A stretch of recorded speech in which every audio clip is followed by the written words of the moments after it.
We are live on YouTube now, Dr. Roberta. Okay, thank you. Good evening, everybody, and welcome to our Equity Advisory Group. It's really lovely to see you all on such a beautiful day.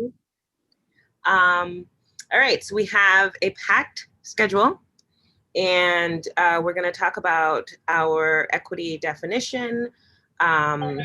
We're going to think about some success measures and also talk about what we are doing and kind of where we are in the process.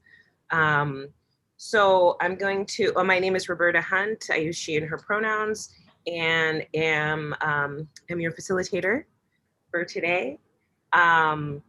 If you all should have your slides available. Jake, will you launch the slides? Not showing? Yeah, it's showing. Okay, good.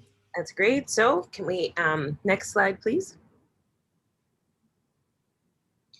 All right, so closed captioning is in English and Spanish. English closed captions are available within Zoom and YouTube. Users can follow this link to view both English and Spanish captions in a separate browser window.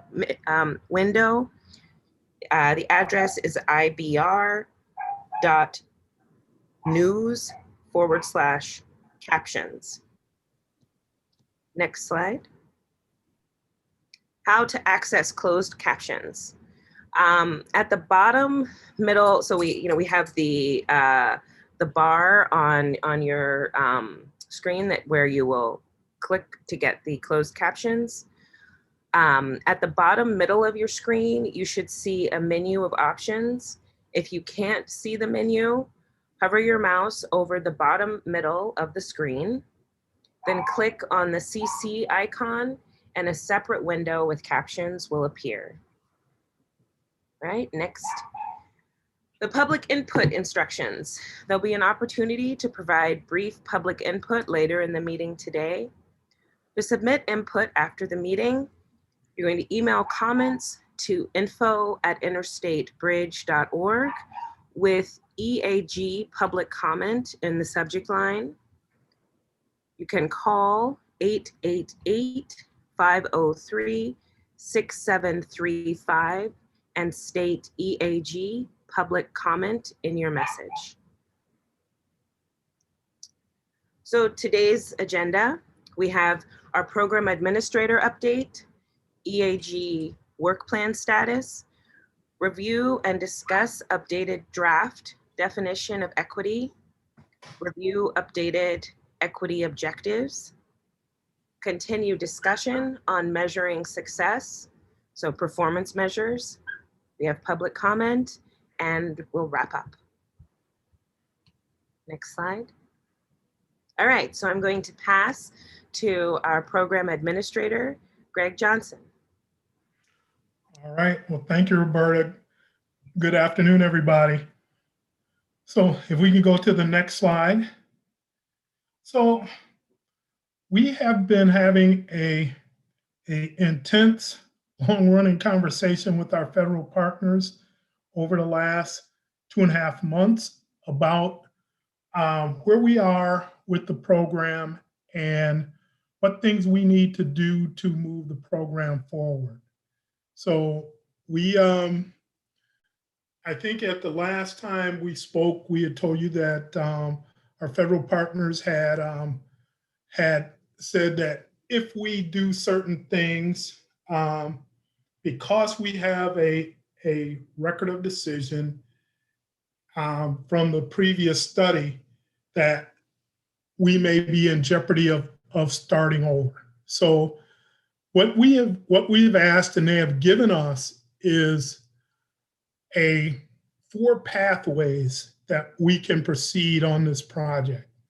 And once again, this is still somewhat draft language because it's changing with every meeting we have with our federal partners, and we have another meeting tomorrow morning.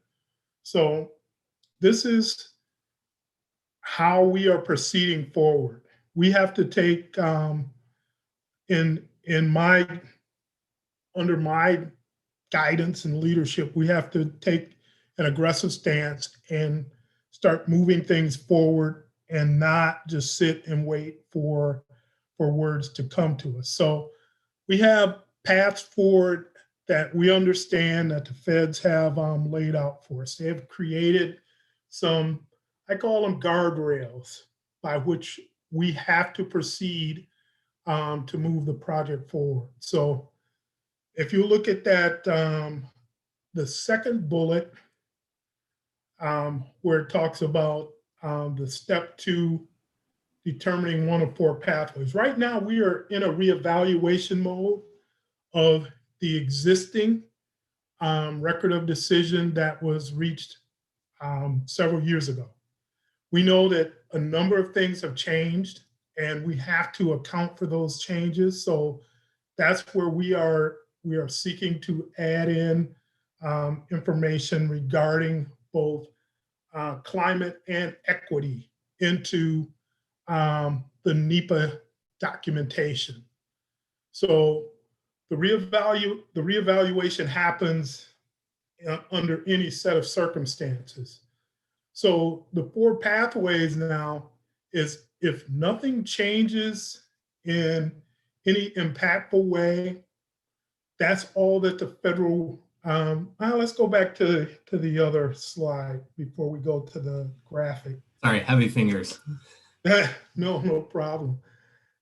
And if we stay without a number of significant changes, the feds will keep us on the path of a reevaluation only. And that's the simplest path that takes the least amount of time.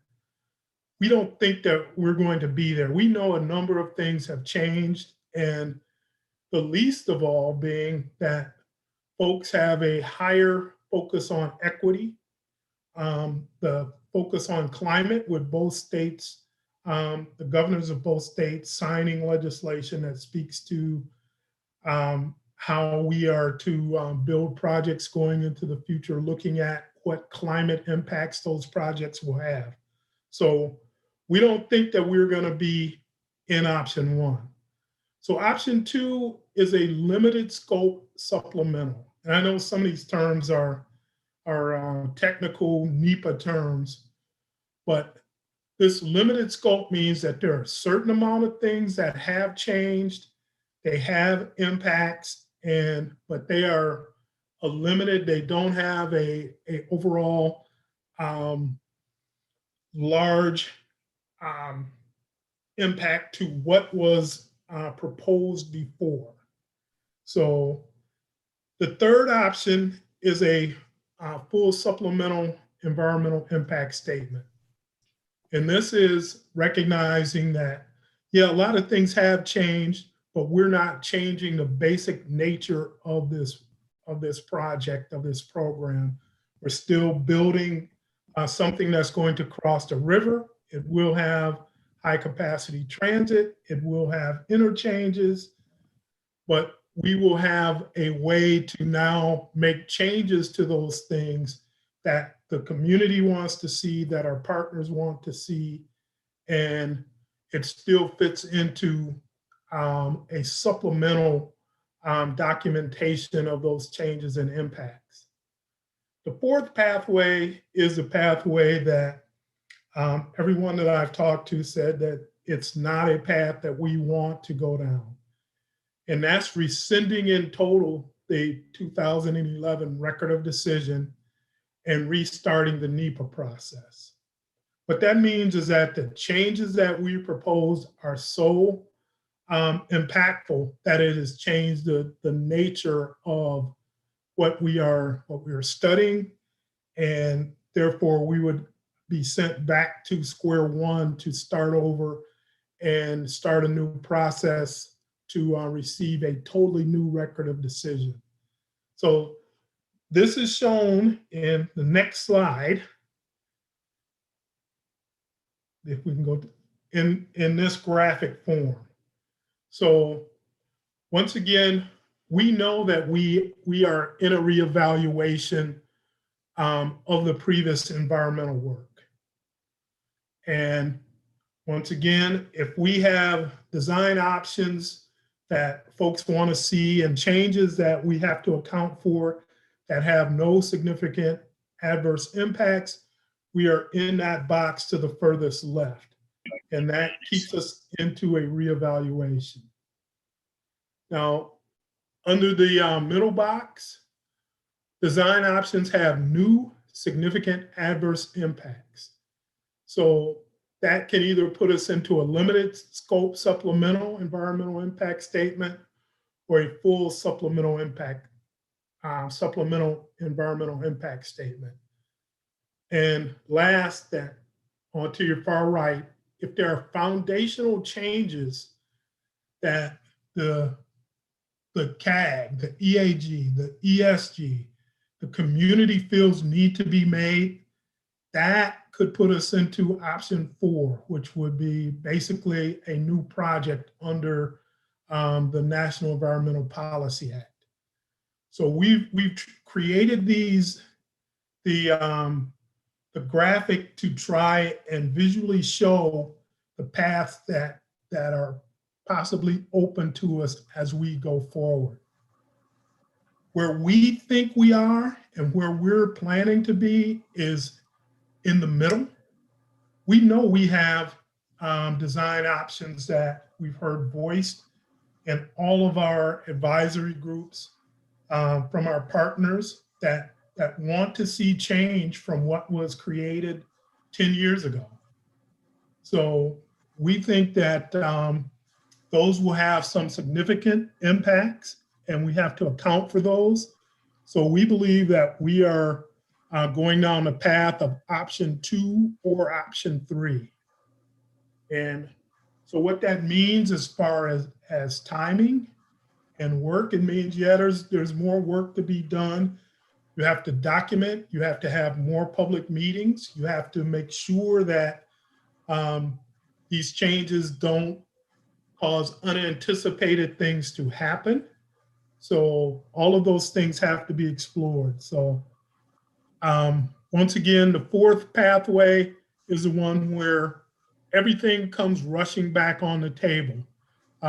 Good ideas, bad ideas now all have to be reevaluated, and you're starting back from pretty much square one. So that is, once again, the path that we're on. And we're trying to be as transparent with our partnering groups. What this does not mean, I'll emphasize it, what it does not mean is that we can't make changes to what was done in the previous planning study. It means that we have a certain amount of latitude to recognize the changes and implement those changes. And if we create something that is so impactful and different than what was decided on before, that's where we now have to pretty much go back and start over.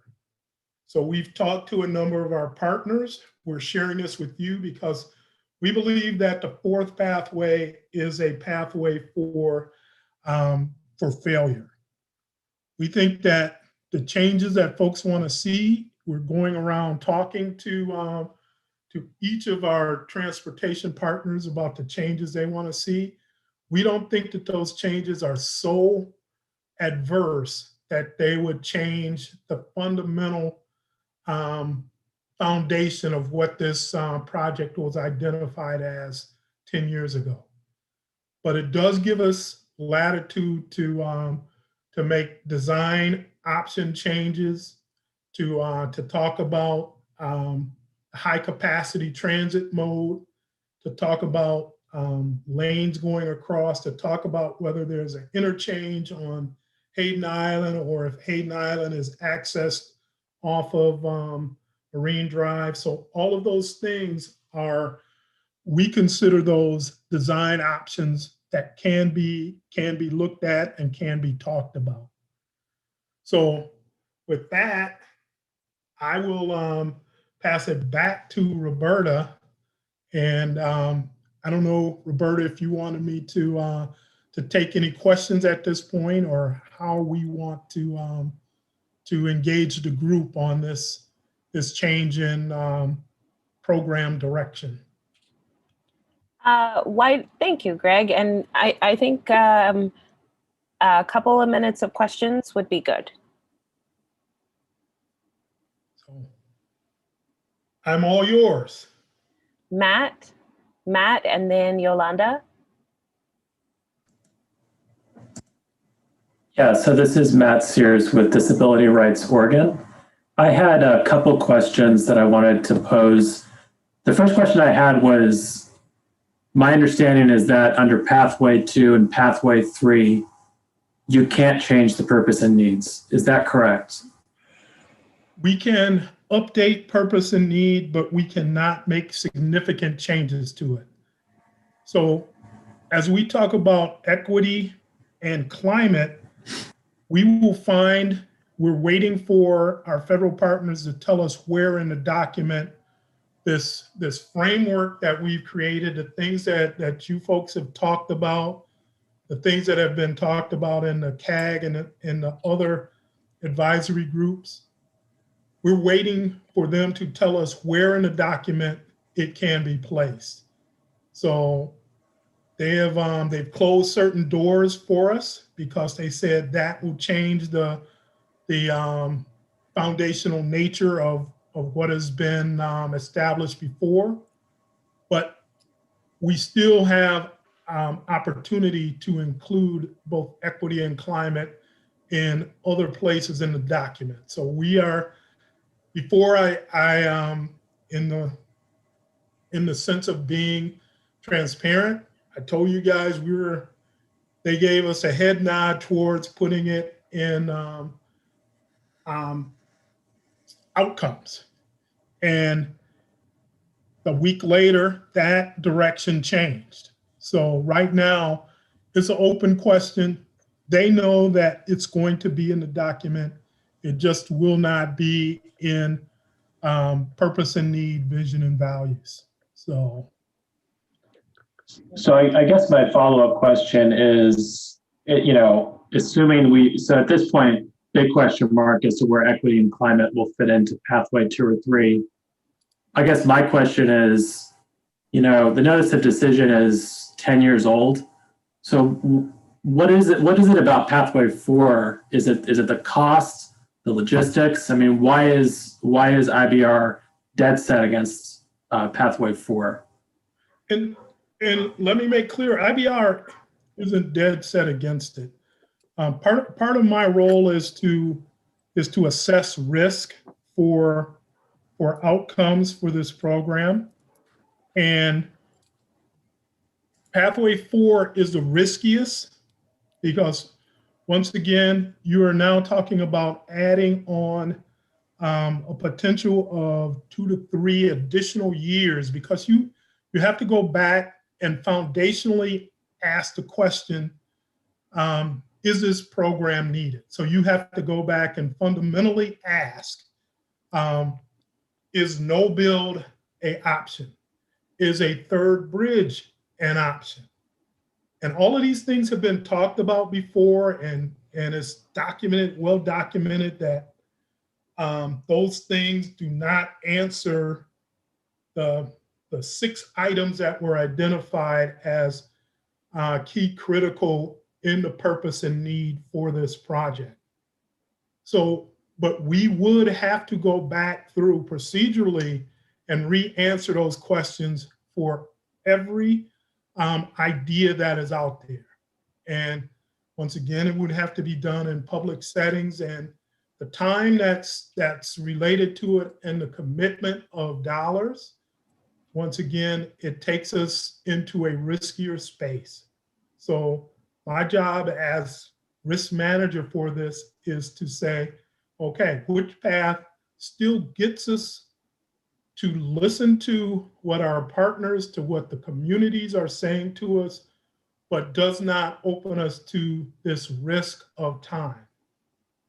And once again, with the federal government looking at a program for infrastructure that has trillions of dollars that could offset some of the costs of this bridge, I would be less than a steward of public funds if I ignored that and said, no, we'll wait into the future and maybe this opportunity will come back around. So from my standpoint, we're being open, but I am making everybody aware of the risk. So if folks tell me that's a risk we want to take, then that's the path we will go down. All right, thanks for the info. I appreciate it. Okay, Yolanda and Lily. Hi, Matt. Hi, everyone. Matt, thank you for your questions. I was looking, that was going to be some of my questions also. But my question is, in regards to options 2 and 3, you mentioned something about design and high capacity. Does that include high-speed rail going across the bridge? It does not. High-speed rail was looked at in the original planning study that was done, and high-speed rail was eliminated as a realistic option of moving people across the river in this footprint. Now, folks are looking at high-speed rail and looking at what corridor would be appropriate to have high-speed rail move people across the river. This bridge, once again, is to have high-speed rail come into downtown Vancouver and occupy the footprint that high-speed rail would need would have such adverse impacts to downtown Vancouver and to other neighboring communities. It's been looked at and it's been taken off the table. Now, if option 4 comes back, or if the path we go down is option 4, high-speed rail would be looked at again. My take on it is that the answer is going to be pretty much the same as before because of the impacts and because of the scope of what this is trying to do. This is trying to replace an existing bridge and put high capacity transit across. So high-speed rail is their fundamental purpose is something different than what we are trying, that has been identified for us in this program. Okay, thank you. All right, Lily, and last comment, and then we'll go on to Janelle. Thank you, everyone. This is Lily Copenhagen, she, her. I thank you, Greg, for all of these explanations. This helps me quite a bit, and I really appreciate the attention to wayfinding and the things that are choices that are in front of us. I am wondering if you could tell me a little bit about the difference in scale and scope between option 2 and 3. I don't think I quite caught the difference. I get it that one is bigger than the other, but I guess if you could, if those are the two that seem the most likely, if we could hear a little bit more about what the differences are between the two in terms of work and influence. Thank you. So to the best of what we can look at and figure, not knowing all of the changes that would move forward. Option 2, if these changes are limited in impact, there are impacts, but they are limited impacts, then we would be very, very close to a reevaluation, but we would have to go through through processes that looked at impacts. We would have to have public meetings to tell folks about those impacts, and it would be a little more adverse than option 1. Option 3 is a full supplemental, and that could take a little more time. It could take a lot more time. It's nowhere near option 4 because once again, you're not opening up the universe of different changes that have been looked at and dismissed before. What you would be looking at is design options that have now a cumulative impact that is bigger than just a few changes here or there. So we think that option 2 adds maybe a couple of months to the process. We think option 3 maybe adds half a year plus.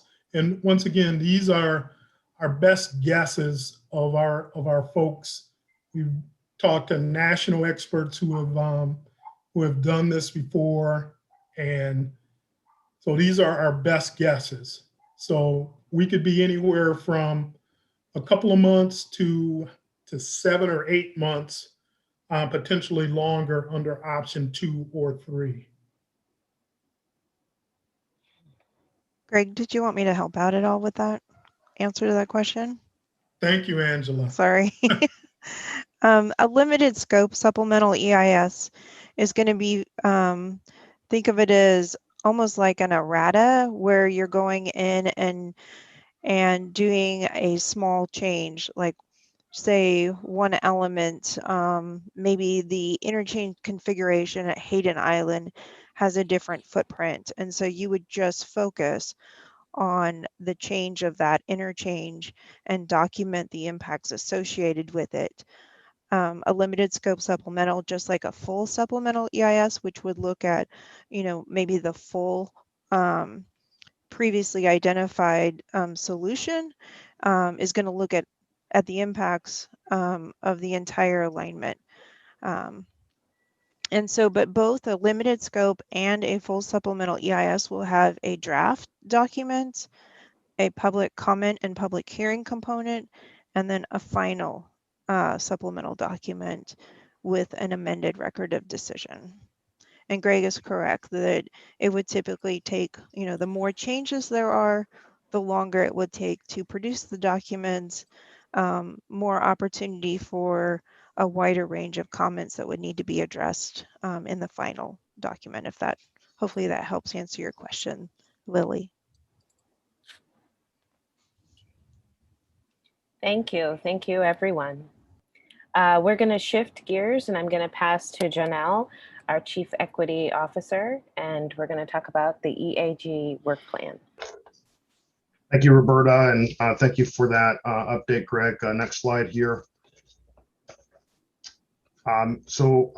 As Greg sort of indicated, just a reminder of kind of where we are within the context of the program timeline. Just a reminder of this chart here, we're still very much in the program planning and environmental phase.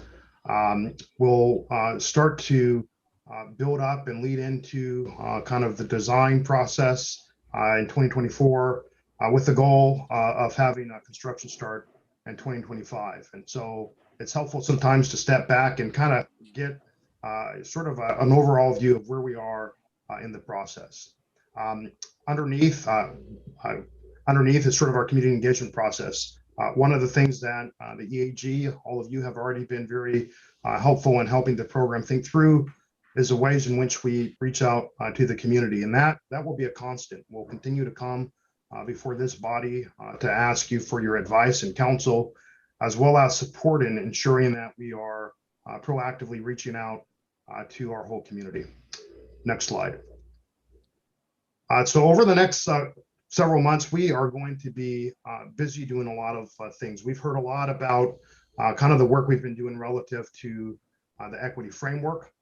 And all of the elements that we've been working on all go into the development of our equity framework, which the framework in and of itself, in addition to being a document to kind of help guide our equity sort of work and commitments, will be our lens to ensure that we are actually holistically creating the equitable outcomes that we want to see out of this project. Part and parcel to that, core to that, starts with our program equity definition. As we all know, the way in which equity is defined differently based on who you're asking the question. And in just some of our preliminary work of determining how our regional partners define equity, every regional partner had a very different definition.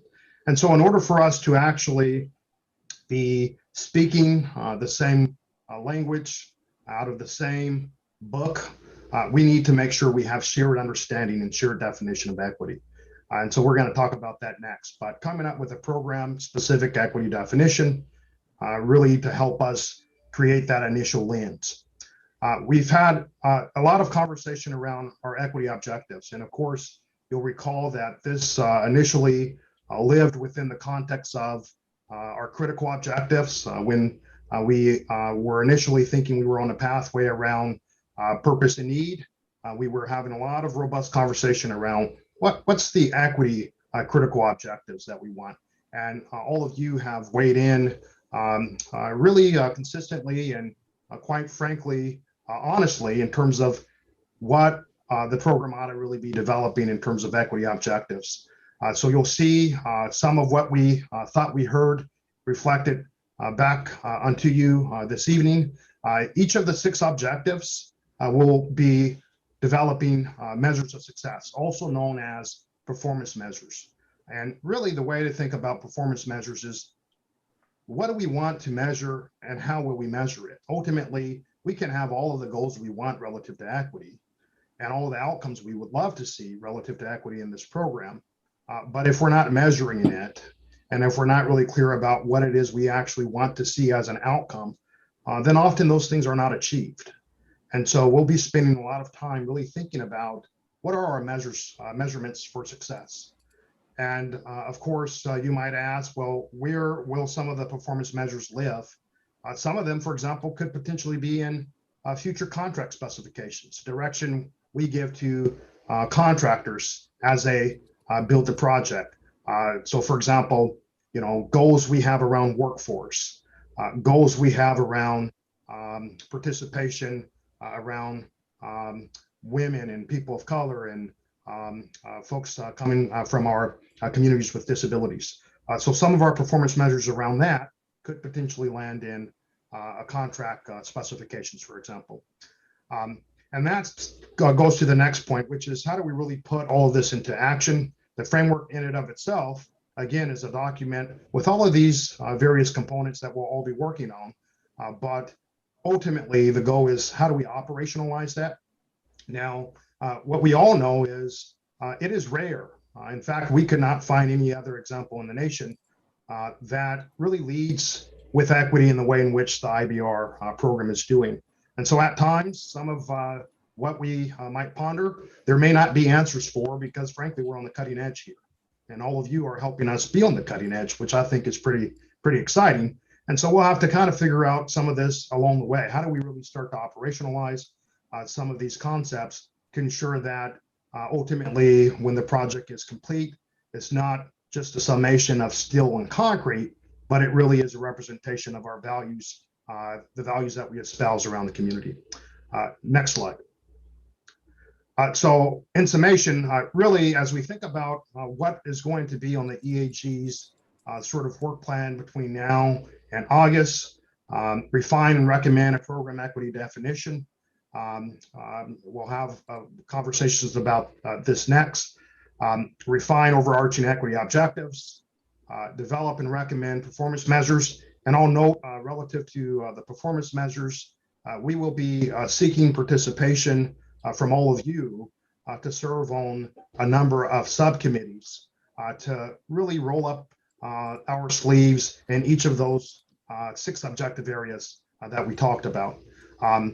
The subcommittees will then refer back that material to the full EAG to then be forwarded on to the program, ESG, and so on. So we'll be really busy kind of defining what are the performance measures which will be used, and Angela will talk about this here later, as well for screening criteria.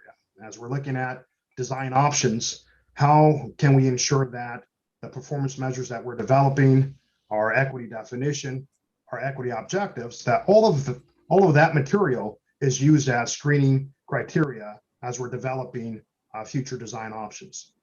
So providing design recommendations and feedback based on definition and objectives, and then ultimately informing the screening criteria, how we evaluate design options. So that's the work that will lie ahead at least until August. This committee will be very much involved as we work to refine all of this to ensure that we are actually achieving the outcomes that we want to see. The last thing I'll say is some of this, for some of us, may feel abstract and maybe not always nuts and bolts, but this is really foundational material because to the degree that we can come up with the right definition, the right equity objectives, the right performance measures, when we actually get into construction, we will be in a much stronger position of actually achieving the outcomes that we want to see.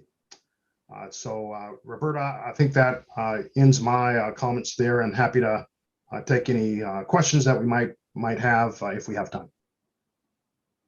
All right, how about we'll take 2 questions.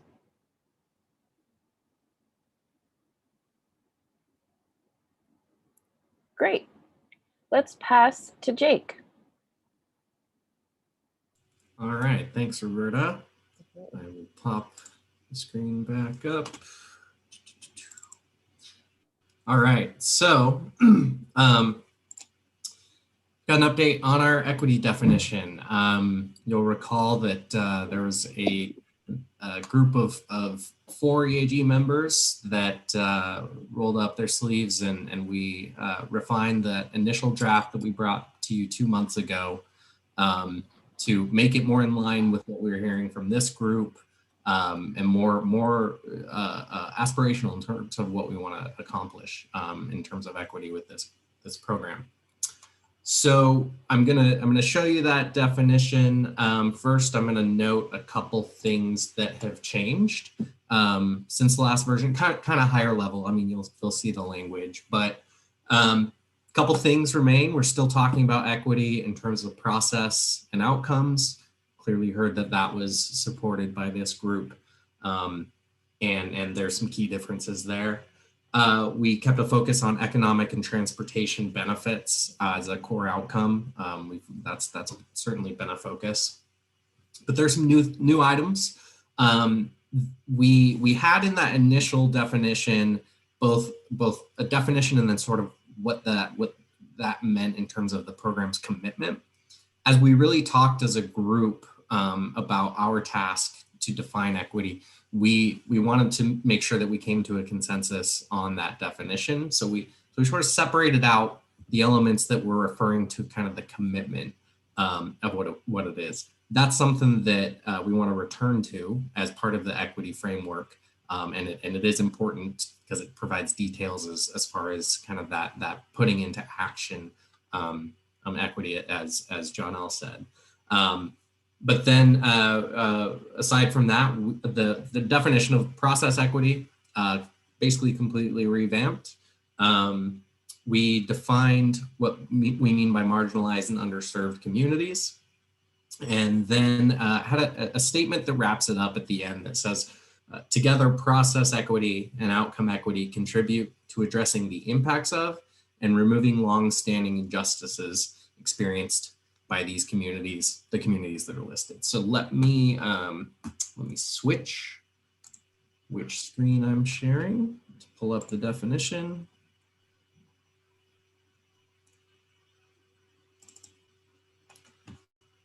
All right, and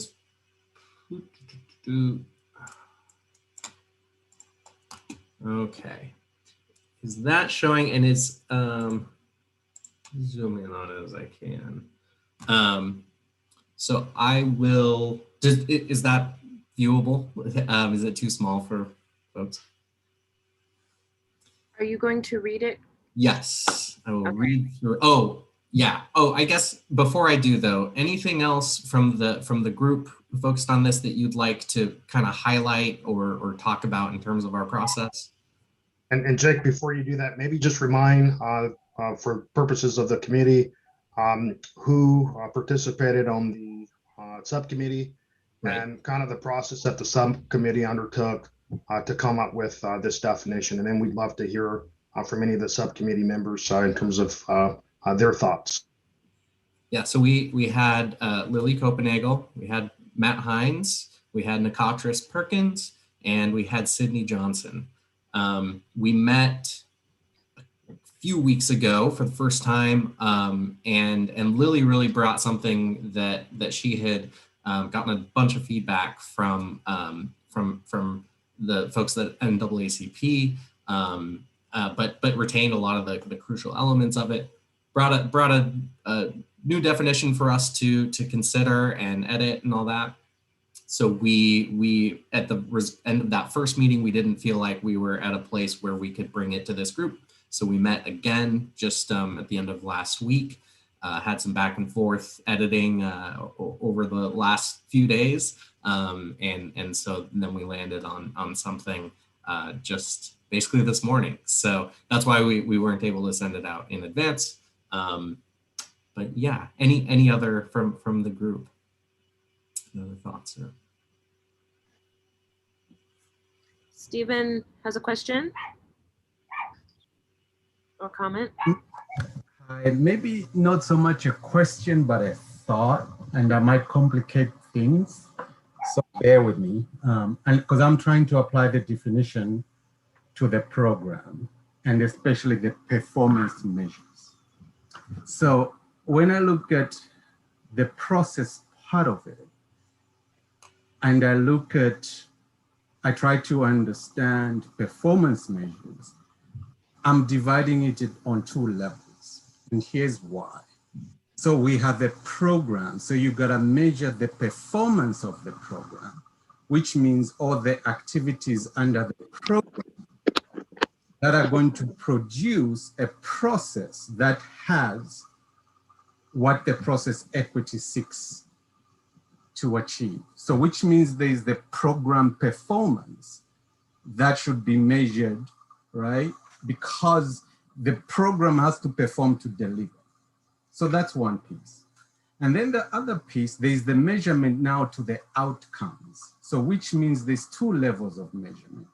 Now, if this definition is trying to define the process plus the outcome, I don't see any indication of how this definition is attached or connected to the performance of the program to achieve its objectives. Hopefully I'm making sense here.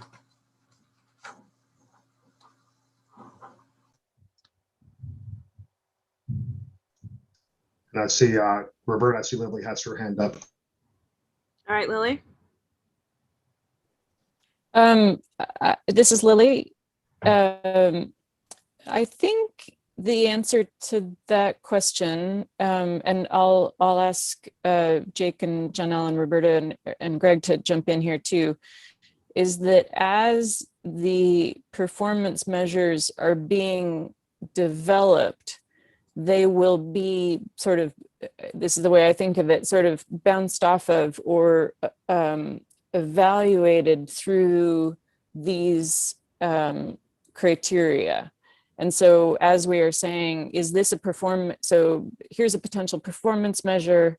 You know, does this performance measure help us evaluate the process equity and the outcome equity as defined in this equity definition?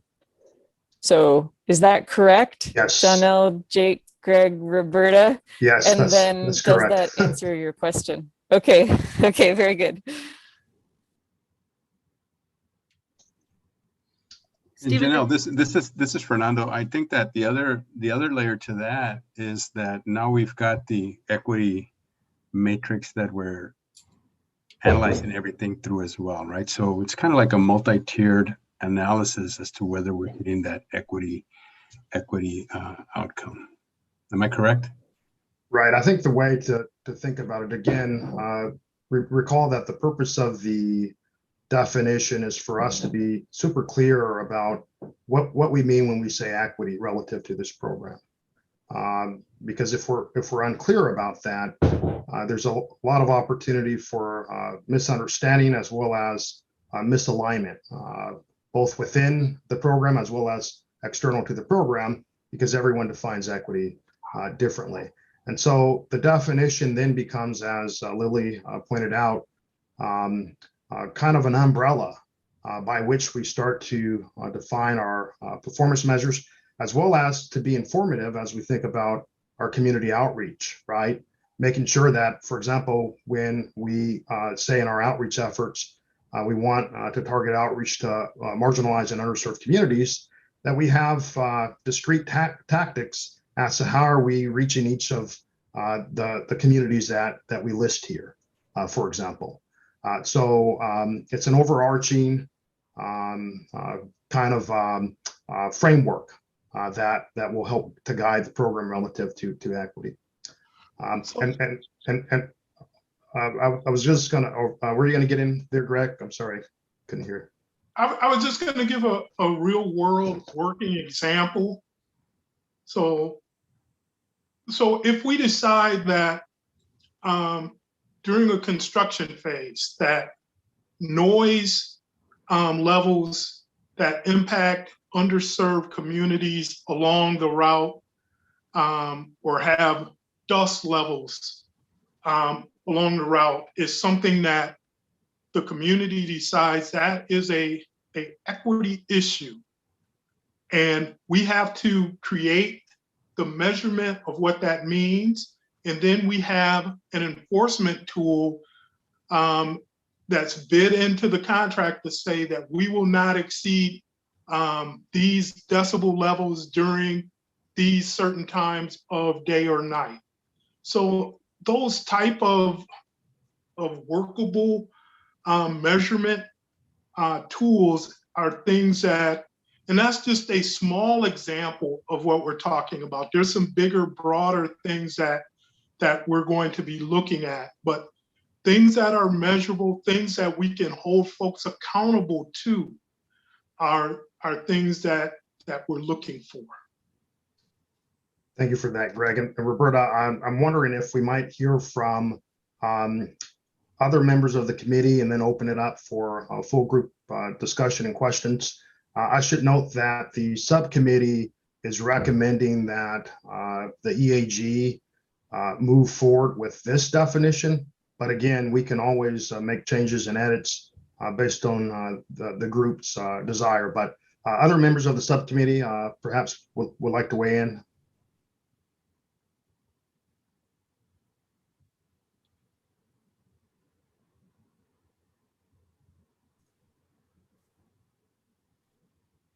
Nicotris? Good evening. I can weigh in just because I don't want us to sit in silence while we're waiting for other subcommittee members. I know you're talking to me directly. So I think that it's a good time for people to, like Steve giving some feedback. I think it's important that we don't get caught on the definition in terms of it tripping us up to be able to get to the fact that we want to see some outcomes and be able to start making objectives and do the work. So I think we did the best we could, really appreciating everybody on the subcommittee, like really meeting and going through this for a few hours and trying to make sure that we were best capturing all we knew around equity and trying to think of the voices that we wanted to represent in this space and hope that this is a foundation that we'll be able to build upon.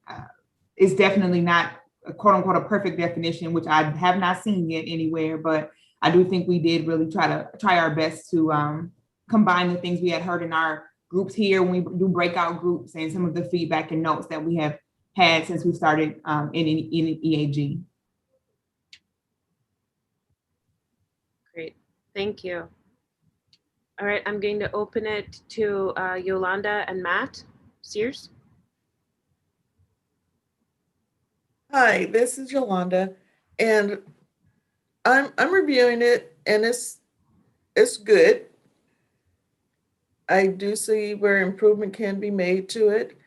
And I guess my only contribution to this right now is, I know there were 4 people, at least according to you guys, there were 4 people in the subcommittee. I would have liked to have seen Washington State represented more in the subcommittee, because even though equity is universal, there are some differences in how Oregon and Washington State interpret what equity is, and I would have liked to have seen at least the same amount of input from both states in coming up with this definition. Thank you. So Yolanda, thinking about what you feel like needs to be represented that isn't, what is it? I will discuss that offline with Janelle. Thank you. Okay, great. All right, Matt? I was just going to say briefly that I think that this definition is way better than where we started the last time I saw this definition. So I just want to commend the subcommittee that's been working on this definition, because I think that it's both, breaking out process and outcome equity as 2 separate things. In the definition is not something I've seen before.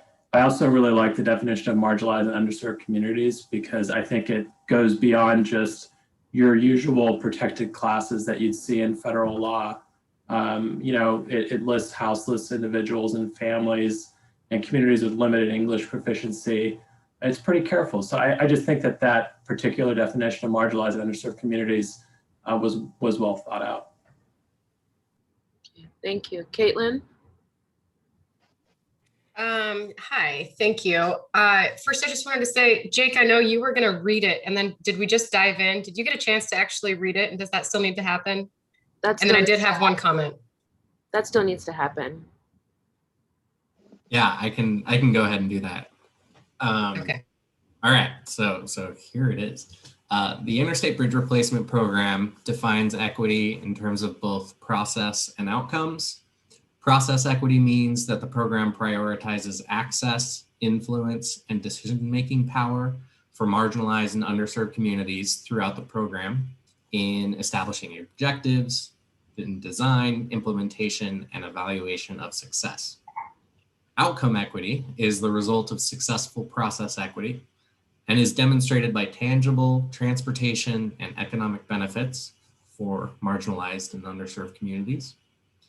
Marginalized and underserved communities are defined as those who experience and/or have experienced discrimination and exclusion based on identity, such as BIPOC, which is Black, Indigenous, and people of color, people with disabilities, communities with limited English proficiency, or LEP, persons with lower income, houseless individuals and families, immigrants and refugees, young people, and older adults.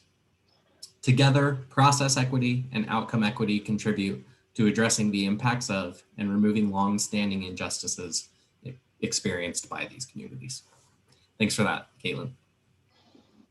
Yeah, thank you so much. And thanks to the subcommittee folks that spent extra time working on this. I think it looks really great. I really specifically like how you've tied outcome equity directly to process equity and make it clear that that's the result of that success. My one question is maybe if there's more detail or explanation behind the specificity on just listing transportation and economic benefit.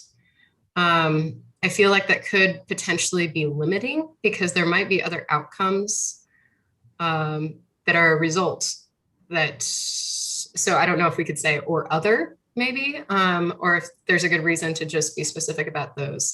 That was my only thought. Thank you. Maybe I can just weigh in here. I know I'll push that a fair amount,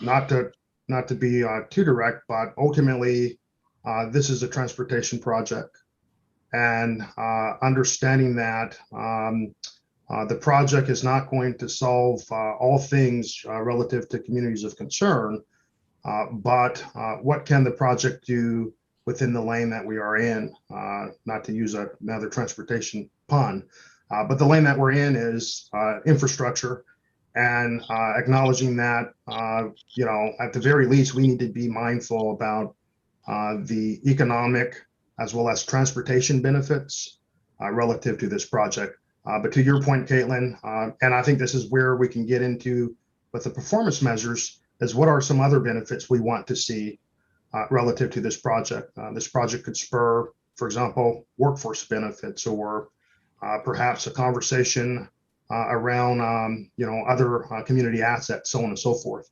But just kind of narrowly tailoring it based on what the project scope is. Thank you. I will add, when we get to equity objectives, I think there's an objective in there that I think addresses that a bit, but we'll get there. Matt? Matt, is your hand just up?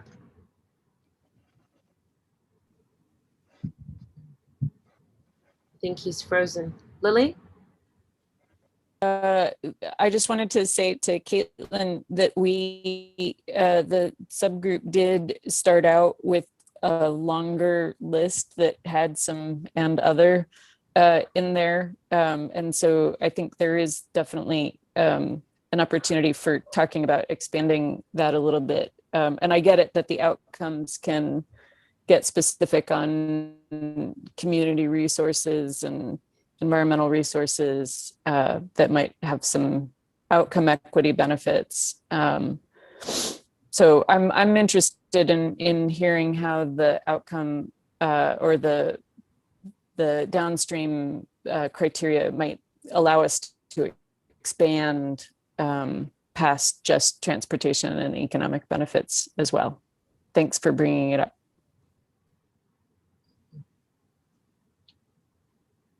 All right, so next slide, Jake.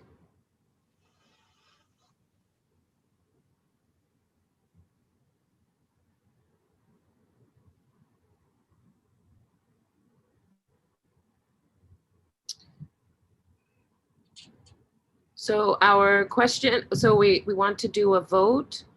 Do you support recommending this definition to the IBR program administrator? And we'll just do thumbs up, thumbs down, thumbs to the side. So the question that we're voting on is, do you support recommending this definition to the IBR program administrator? So Jake, if we can see each other. So thumbs.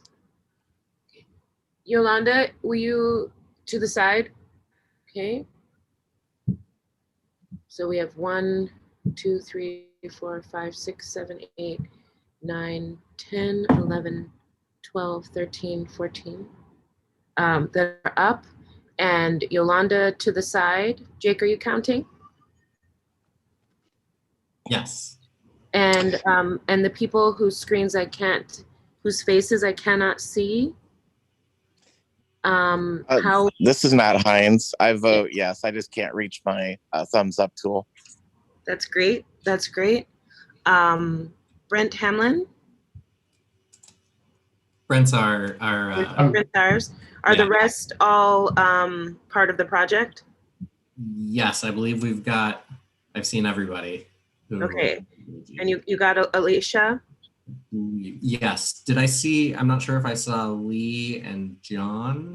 Thumbs up from me, from Lee. Thank you, Lee. Thumbs up from John. Thank you, John. Yeah, I believe that's everybody. Okay. All right. And Yolanda, you're going to speak with Janelle offline. Yes, I am. Yeah. Okay. All right, great. So we will move forward. Great. And Roberta, just if I can for a second, just want to thank our subcommittee for spending additional volunteer time and helping us get to, I think, this really solid result. And I think the program should feel really proud about the definition it's recommending to the program administrator. Just in terms of next steps, the program administrator will consider it and will make any changes or accept it, at which point and we'll come back to the EAG with a decision from that perspective. Greg, I don't know if you want to weigh in terms of process as well, in terms of whether or not you want the ESG to weigh in or so on and so forth. So the next steps is not to have any of the other groups weigh in. This is the reason the EAG was created, was to define equity for the program. And we brought in the right expertise, the right community members to drive this. So if this is the definition that everyone agrees to, then this is the definition that will stand for the program. So we're not going to have any of the other groups. It will be presented to them as a definition for equity for the program. It will not be for their changing or alteration. Now, if this group decides going into the future that, yeah, okay, there's some things we need to tweak, that is the purview of the EAG. Great, thank you, Greg, and thank you, committee. Good work, congratulations. Thank you so much, great work. Yeah, I think we haven't forgotten to smile this meeting. You made a decision. Woo! It's really good, really good. All right, so equity framework. Jake, I'm going to turn it over to you. Let's keep making decisions. Oh, one thing that I wanted to bring, I went to a Black Mamas Matter Association conference over the weekend, and one person was saying that birthing is a creative moment and that everyone is birthing something. And so as we think about this project, we are birthing something. Jake. Thank you, Roberta. Love that. So I am actually going to give it to Angela Finley from our environmental team.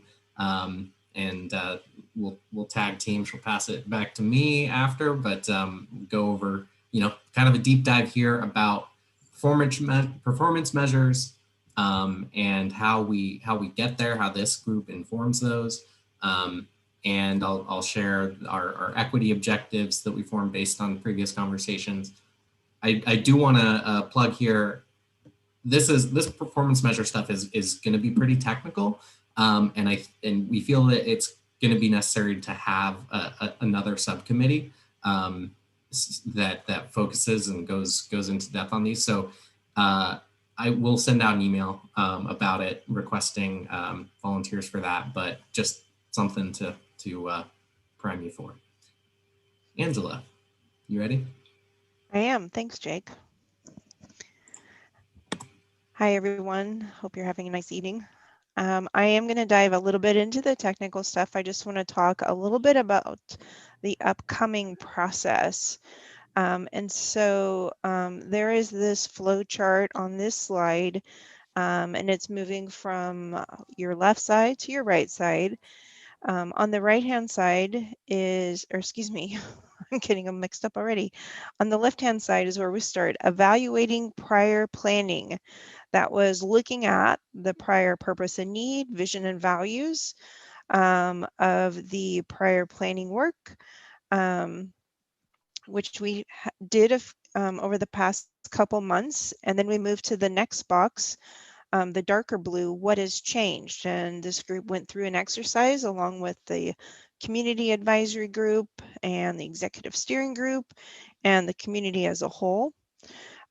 We then get into these darker blue boxes, which is really kind of an iterative process about using our program priorities and objectives, framework, developing performance measures, and working on design options. And as we work our way through that in developing ideas, or really, I should say, identifying where changes are needed to the prior work and establishing options for maybe some different elements of solution, with the backdrop of our equity and climate change framework, as well as other screening criteria, We then move further to the right in screening our design options, defining which options we want to implement for the IBR solution.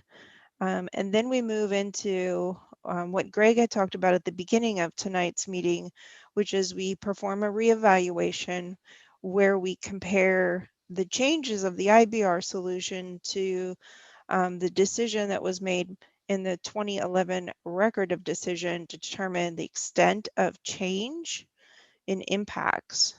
And then that informs which NEPA pathway we go down, whether it completes at that reevaluation, whether it moves into a supplemental environmental impact statement, or it moves into that kind of restart and reopen the past work. So we'll go to the next slide. And so we've mentioned two things, and I believe there was a question earlier on about performance measures versus screening criteria. And we are making a distinction here. We're not using them in place of one another. In terms of performance measure, those are longer term. That's for the entire program. Indicators that will be used to measure the IBR program's success over the lifespan of the program versus screening criteria, which are used to assess the level of performance or potential impacts among the design options considered. So Jake, if you wouldn't mind just flipping back to the next slide.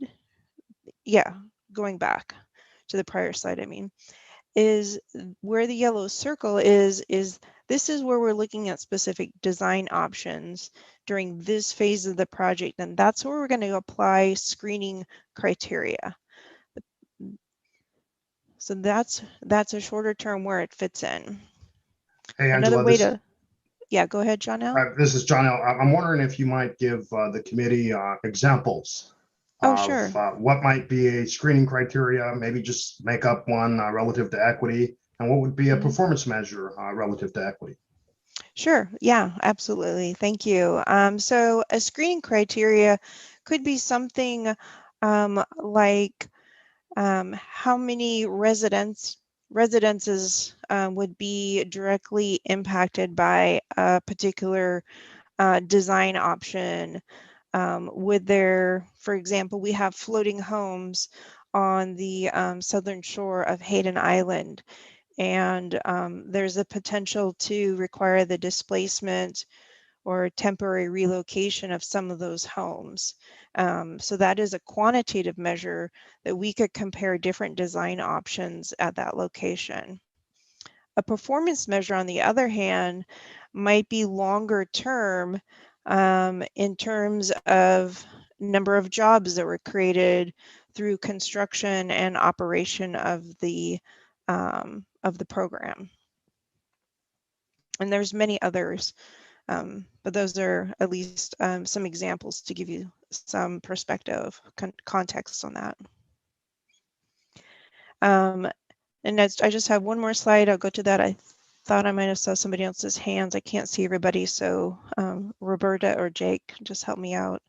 I think Lily had her hand up. Oh, okay. It was just a reminder for us all to describe in words what we're pointing at, rather than saying where the yellow circle is for folks who are listening in auditory only. Oh, thank you very much. I was trying to make sure I read, but yeah. I appreciate that. Yeah. Yep.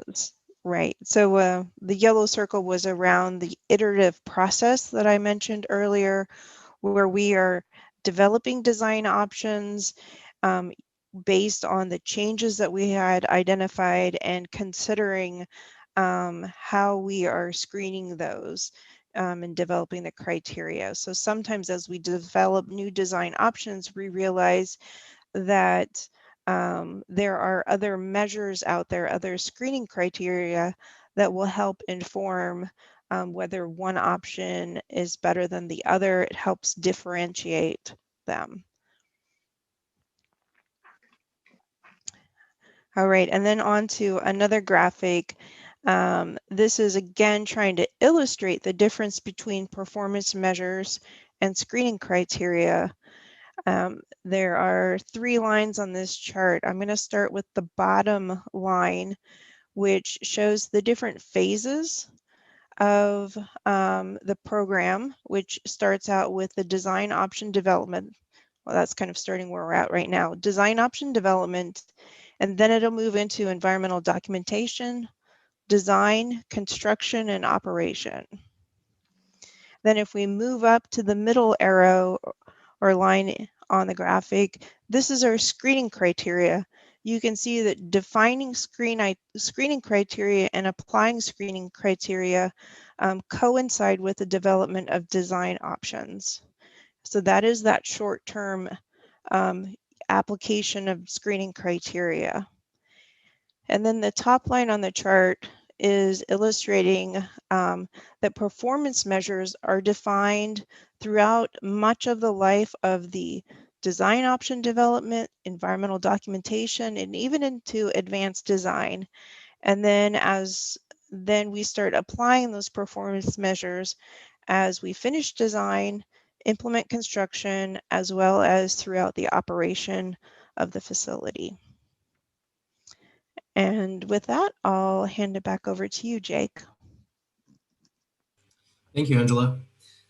So in thinking about our approach to how we get to some equity-focused performance measures and screening criteria, we've mentioned the 6 objectives that we've developed, and so these are meant to lead to those. So I'll read these, but first I'll point out kind of those 6 categories before you get into the kind of wordy text. The 6 categories are mobility and accessibility, physical design, community benefits, economic opportunity, decision-making processes, and avoiding further harm. I will note on that avoiding further harm piece, we have heard that it's not good enough to avoid further harm, but we also need to recognize that there could be some potential negative impacts from this project on communities. So we are going to want to do that, but that's not enough. So that's why there's a lot of other more positive objectives here. So under mobility and accessibility, the summary of that objective is improve mobility, accessibility, and connectivity in the program area, with a particular focus on the needs of lower income travelers, people with disabilities, and communities who experience transportation barriers related to the location of affordable housing options. So kind of getting to that, how folks have been displaced, and that has negatively impacted their transportation options. Physical design, that's talking about integrating equity into the physical design elements of the program. The way that the bridge looks, what the active transportation components are. We've heard some interest in that on this committee. Community benefits, so finding opportunities for and implementing local community improvements in addition to required mitigations. Those mitigations are, okay, here's a negative impact. How do we try to lessen that? What actions do we take there? But that's, again, not enough. Economic opportunity is the 4th. Ensure that economic opportunity is generated by the program, including contracting and workforce development, substantially benefit minority and women-owned firms, workers of color, workers with disabilities, and young people. Decision-making processes, and actually I'm going to update this because this was just essentially our process definition, and this was an earlier draft, so I'm actually not going to read that one. I'll point you to the process definition. And avoiding further harm. Avoid is underlined here because a lot of times in this, there's options of avoid, minimize, or mitigate disproportionate impacts. We want to aim for avoiding. So avoid disproportionate impacts on communities of concern while implementing substantial mitigations for any unavoidable but still proportional impacts. So I want to give a quick example before we get into our small groups and start to discuss this. Take mobility and accessibility as one of our objectives. One potential performance measure, just as a concept, is looking at the proximity of transit stations to areas with high concentrations of low income households. And we could come up with a measure of that, an actual number or target that we want to hit for that. But this is kind of how we would approach it. I'm showing a map on the screen of the program area and kind of bigger than the program area with concentrations of low income households. So the darker the color, the greater percentage of households in that area that are low income. The definition of low income here uses 200% federal poverty, just as a note. And it shows that along I-5 there, especially as you get into Washington, there are some darker, I don't know if you can see my cursor here, but darker areas, meaning higher concentrations, where over 50% of the households in that area are lower income. So quite a few in Vancouver, but not just limited to Vancouver. So we might look at, okay, when we're figuring out where the station should go, how close are they to those areas? Because a lot of times those are the folks who are more reliant on transit. So if that makes sense, I think if folks have clarifying questions, we could probably answer one of those, but next we're going to get into the breakout groups.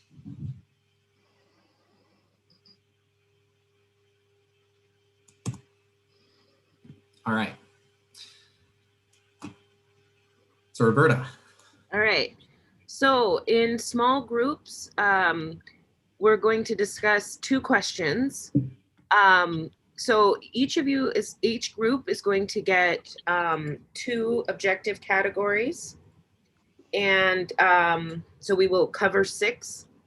Our 2 questions that we all will answer are: what outcomes do we want to see under this category? And what potential performance measures come to mind that would tell us how successful we've been in achieving the objective? So the first one, what outcomes do we want to see? And second, what potential performance measures come to mind that would tell us how successful we've been in achieving the objective? Jake is putting the 2 questions in the chat, and Jake, Janelle, and myself will each have a room, and we'll be taking notes. So in the interest of time and expedience, so we will be in our groups for about 15 minutes. So Brent is going to launch us and take us where we're going. Yep, they're all starting now, so they should open, and you should go right there right now. And I will pull the captioner back out to the main room. Thanks, Brent.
All right.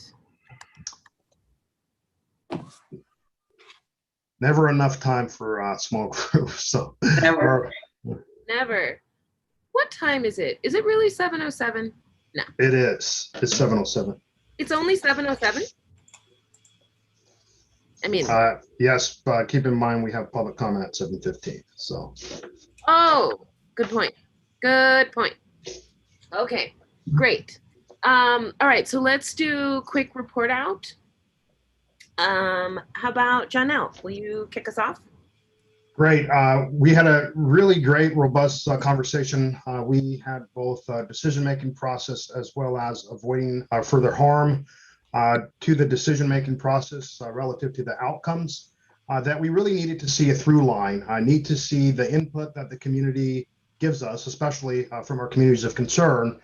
There needs to be a clear tie as to how that input was received by the program and how it actually impacted the actual decisions. That needed to be clear to the public. That we needed to be able to point to a specific decision that was made and tying it back to specific feedback we received from the public, and being clear to the public how we actually got to that decision.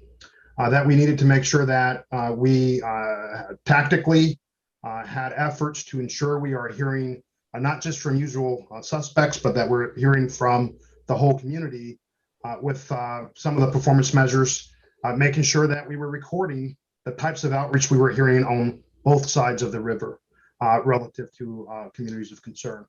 Making sure that we were also tracking the broad stakeholder engagement as well. And that making sure that we were hearing from both transit users as well as folks who are driving. Under avoiding further harm, and I'll say that we didn't have a lot of time to really roll up our sleeves on this, but some of the concepts is we first need to create a baseline understanding of the past harms that have been created as a result of I-5, for example, within the historical context. That we needed to come up with a program-wide definition of what past, present, and future adverse impacts, how those are defined. We need to understand that before we can really start to come up with some outcomes. And then in terms of performance measures, that it's not just about proportional mitigations, that it needed to be more than proportional mitigations. And again, this ties back to understanding of the historical harms. So that we needed to both have it needs to look forward looking, as well as, and I think it was Sabrina who said, if economic benefits is not distributed equitably, then that actually is creating additional harm. So I don't know if anyone from the committee, if I missed anything, but wants to weigh in. That's the general sense.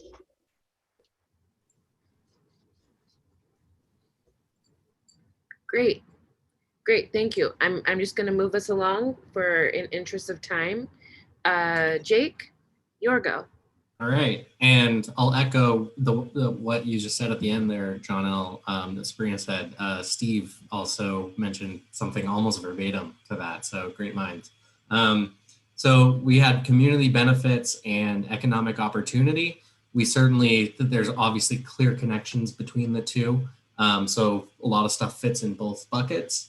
But we talked about benefits going to the local community and considering on both sides of the river, making sure that Washington and Oregon are considered equally. But a potential measure of that is how many people were hired from the program area. And we could look at that disaggregated by each of those groups we list in the definition. So that can lend itself to some clear performance measures. Matt noted that, having a nice bridge that's well maintained and is a community benefit and contributes to quality of life, and that's actually not going to collapse. We talked about focusing on that particular area that I highlighted in Vancouver of lower income households, and then in terms of economic opportunity and contracting. The point was made that there are not as many DBEs, certified firms in Southwest Washington, so we might want to consider looking at it more broadly than just Southwest Washington, but the greater Washington state. We talked about the timing of firms getting up to speed, getting the support they need and prepared for the opportunities that are coming.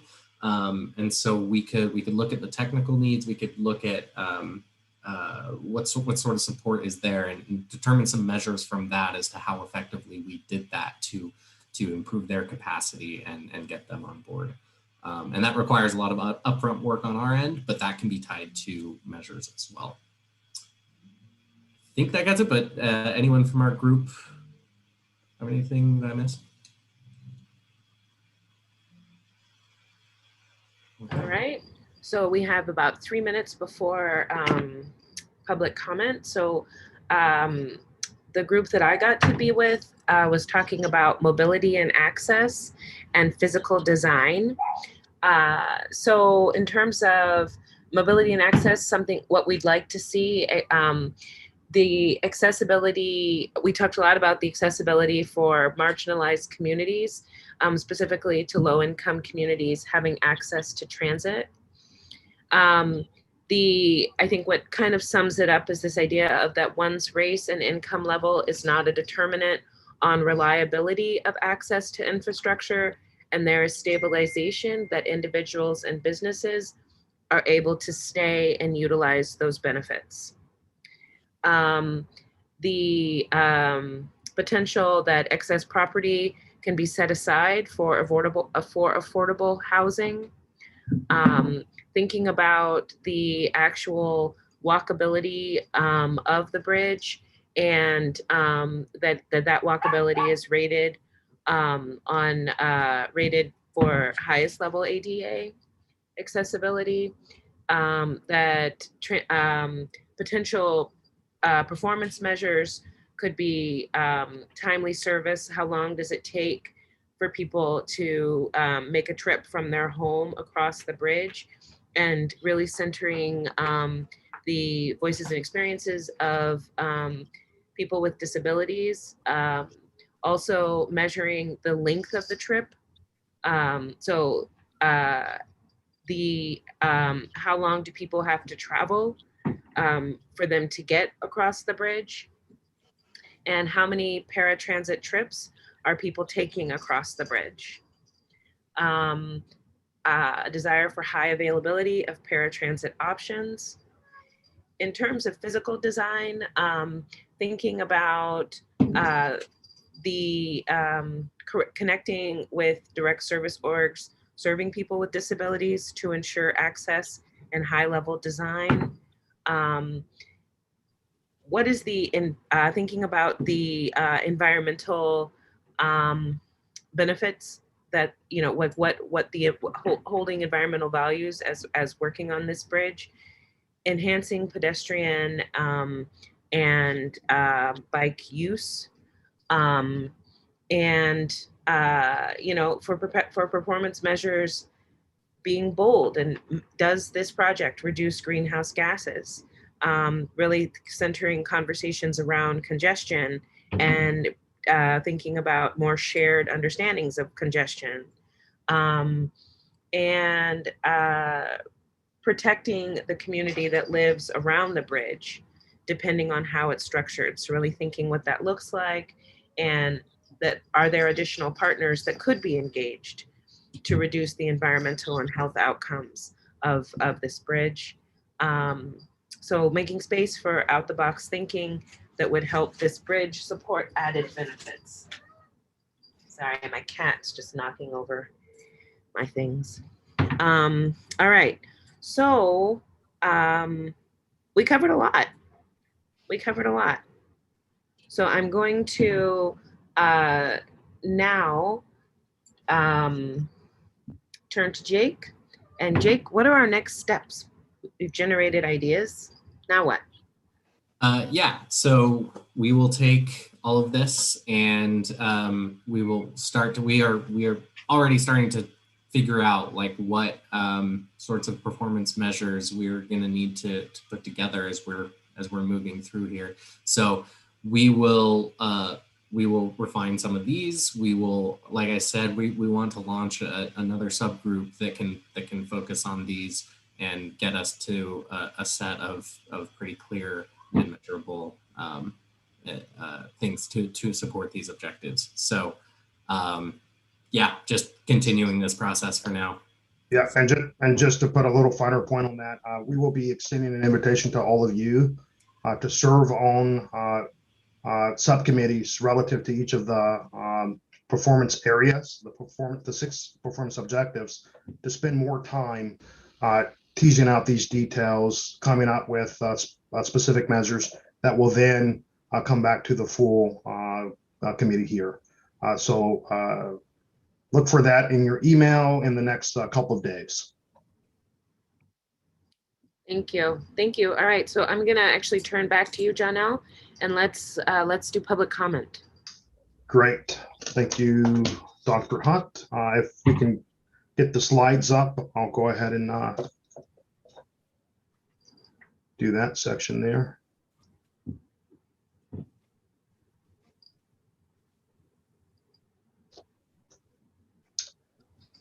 Just a note for members of the public, if you would like to make a verbal comment, to make a live comment via phone, dial 1-669-900-6833 or 408-638-0968. The meeting ID is 986-0940-5983, and the passcode is 701376. You'll need to dial *9 to raise your hand. I'll call on you to provide public comment. Just a reminder, we have 2 minutes per public commenter. Dial *6 to unmute yourself, and please provide your name and affiliation. Next slide. If you'd like to submit a public comment via in writing, you can fill out the comment form on the program website or email your comments to info@interstatebridge.org. And if you could put in the subject line EAG Public Comment, you may also call 360-859-0494, Washington State, or 503-897-9218 in Oregon. Or we also have an 800 number, 1-888-503-6735. And just state in the voicemail that you're making EAG public comment in your message. Written comments need to explicitly say EAG public comment in the subject line or in the body of the message for them to be identified and distributed to EAG members. All written comments must be received prior to 48 hours in advance of each upcoming meeting in order to be distributed to advisory group members. Comments received after that point will be distributed to members in advance of their next meeting. Next slide, please. So at this point, Brent, if you can share with me if we have folks from the public wishing to make a public comment. Yes, John L. Looks like we have 5 members of the public, and we're going to start with Robert Liberty, and I'll admit him now. Great. It does take a second for them to join. Advance of their next meeting. Next slide, please. Hi, Robert. You're now live with the EAG for public comment. Brent, if you can share with me if we have folks. Sounds like there's a delay there, just a little. Mr. Liberty, are you on board? Yes, John L. Looks like we have. Let's see if they'll join now. It does take a second for them to join. Thank you. Can you hear me? We can, Mr. Liberty. I'm Robert Liberty. Hi, Robert. You're now live with the EAG for public comment. Thank you. I'm Robert Liberty, a private citizen. Sounds like there's just a little. Mr. Liberty, are you on board? Yes, can you hear me? Mr. Liberty, looks like we have a delay between YouTube and the live event. There's about a 20 to 30 second delay. So if you could just minimize your computer volume. Thank you. Can you hear me? We can, Mr.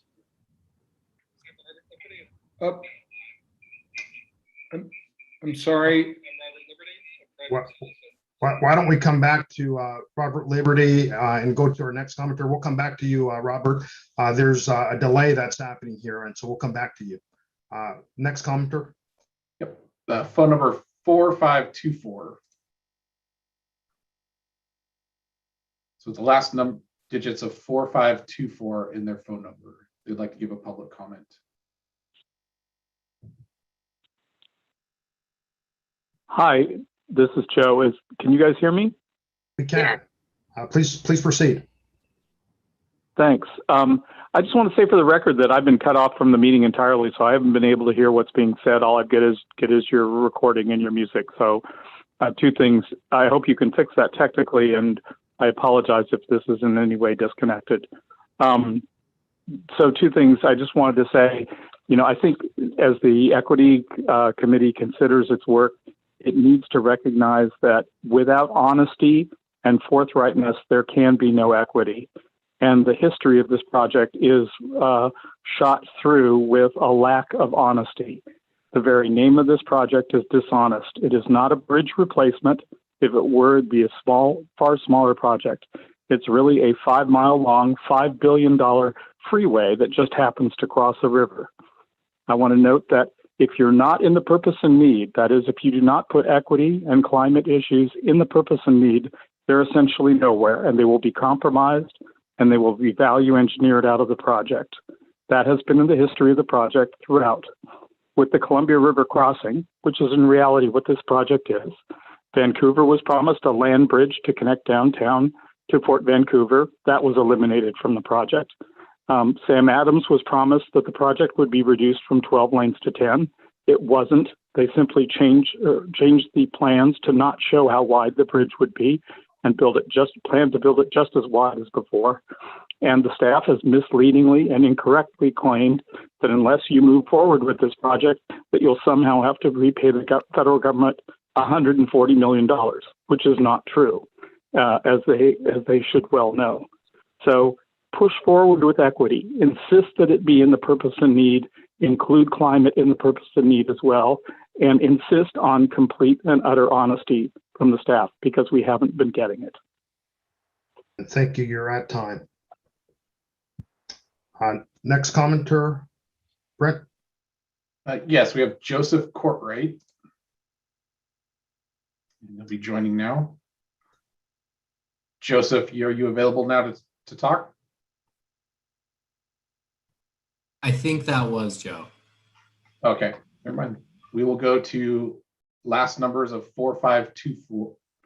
Sorry, 9567. So 9567, you're now live.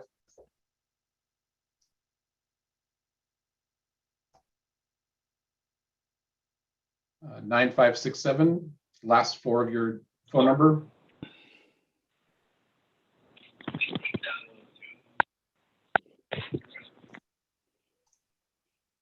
Prompt you to unmute. 9567, if you could unmute. Brent, remind folks the unmute feature is *6. Yep, *6 to unmute. Okay, we have another one, 3688. So 3688. If you would like to talk, please do so now. Well, I'm not sure. Can you hear me? This is Robert Liberty. I'm trying a different approach. Okay. Go ahead and go, Robert. We can hear you. Okay. I'm Robert Liberty, a private citizen in Portland, Oregon. Sorry, I'm getting all sorts of feedback. Can you hear me? Yes, we can. We can hear you. All right, let me proceed then. Can you hear me? No. Okay. All right. Okay. I offer the following outcome-oriented definition of equity and a framework for measuring equity impacts from the project. Equity means that the burdens and benefits of the project are distributed fairly between social and economic groups, taking into account the need to rectify past injustices imposed on marginalized communities. Potential benefits of the project include reduced travel times for car drivers and passengers, decreased freight travel times, decreased deaths, injuries, and property damage for persons using the new facilities, including avoided deaths from earthquakes, increases in land values, increased access to jobs within the same travel time, decreased delays, and increased safety for marine traffic of different types, increased transportation options for users of transit, cyclists, and pedestrians. Potential burdens from the project include taxes and tolls for construction, operation, and maintenance, health impacts from increased air pollution, increases in traffic deaths, injuries, and property damage attributable to higher speeds of travel, additional or offsetting congestion resulting in construction delays, induced demand and displacement of congestion to other routes caused by tolling, decreased land values, increases in climate changing pollution, adverse impacts on water quality and fish populations from construction and operation of the project. In order to carry out an equity analysis, both the estimated benefits and estimated burdens in the full project impact area, not the tiny program area shown in the slides, the burdens and benefits in the full project impact area must be quantified and allocated to different groups of people, businesses, and institutions. The analysis must consider how this project addresses past inequities and impacts on tribal treaty rights. Thank you. Thank you for your comments. Brent, if we can go back to I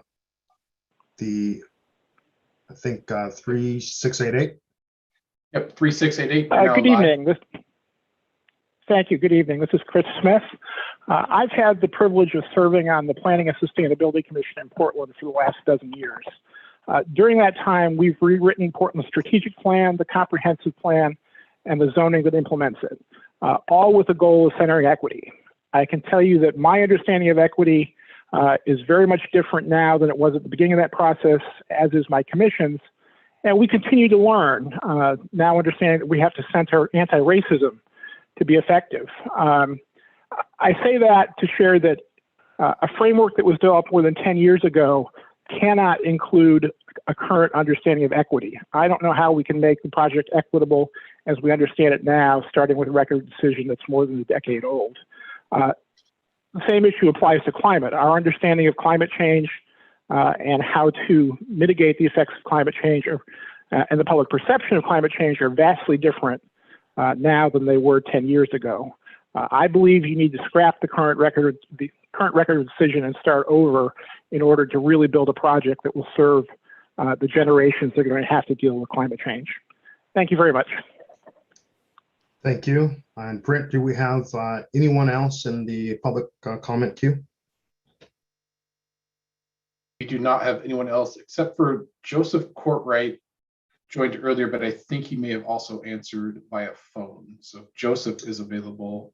Let's just confirm that Joe did have an opportunity of commenting. I've just requested that Joe unmute.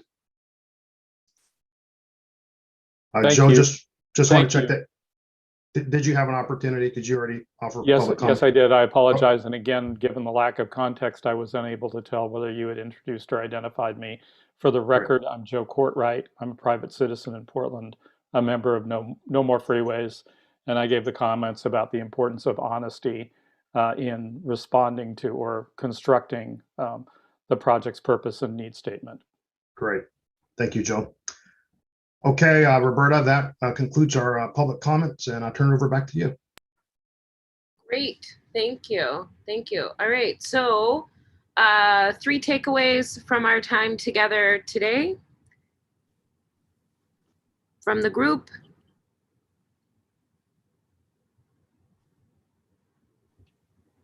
I'm going to say great work. I'm honored to be a part of the team. I have been missing, and I feel like I've been missing some great work. So I'm happy to be with everybody today. Good. One of the takeaways is that we're going to organize some subcommittees so we can come up with some measurements. So I think that's one. One more. I would say that there is multiple definitions for equity at this point. Mm-hmm. All right. So we have our May 17th meeting at 5:30 to 7:30.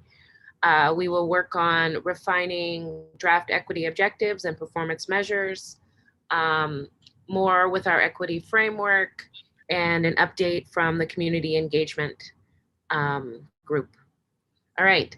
So, and of course, just to mark your calendars, June 21st, 5:30 to 7:30 will be our meeting for June. So looking forward to seeing you. Stay healthy and well. And thank you for your time and your thoughts. Thank you. Thank you, everyone. Mhm. Thanks, Thank you. everybody. Yes. Bye all.